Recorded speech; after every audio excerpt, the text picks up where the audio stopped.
সংরক্ষণের জন্য ব্যবহার করা হয় সেগুলোকে কি বলি আমরা? প্রিজারভেটিভস। প্রিজারভেটিভস কয় ধরনের? দুই ধরনের। কি কি? প্রাকৃতিক প্রিজারভেটিভস। কি কি? প্রাকৃতিক প্রিজারভেটিভস। কয়টা প্রাকৃতিক প্রিজারভেটিভস এর নাম বলো তো? আরেকটা কি বলো তো? কৃত্রিম প্রিজারভেটিভস। কৃত্রিম প্রিজারভেটিভস। ওকে, কয়েকটা প্রাকৃতিক প্রিজারভেটিভস এর নাম বলো।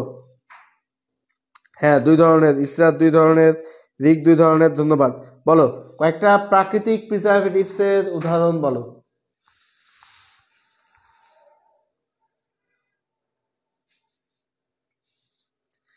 আর আমরা 10 মিনিটের মধ্যে ক্লাস শেষ করে দিব। সো তোমরা সবাই মনোযোগী থাকো, মাত্র 10 মিনিট।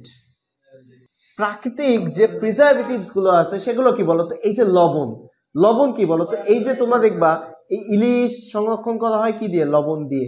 দেখবা কোনো খাবারের মধ্যে লবণ দিয়ে রাখলে খাবারটা দীর্ঘ সময় ধরে থাকছে, তাহলে কি লবণ একটা প্রাকৃতিক প্রিজারভেটিভস।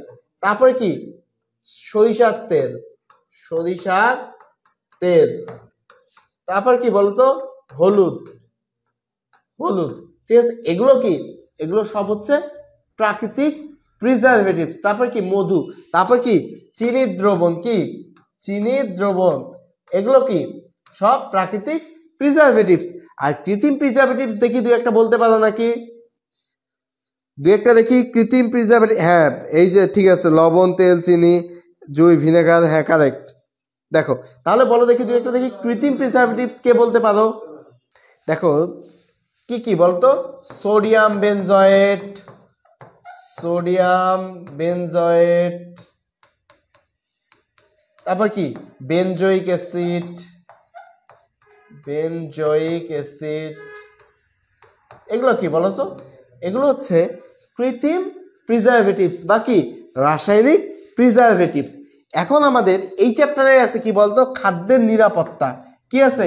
খাদ্যের নিরাপত্তা। বলো তো খাদ্যের নিরাপত্তা কয় ধরনের? বলো খাদ্যের নিরাপত্তা কয় ধরনের? বলো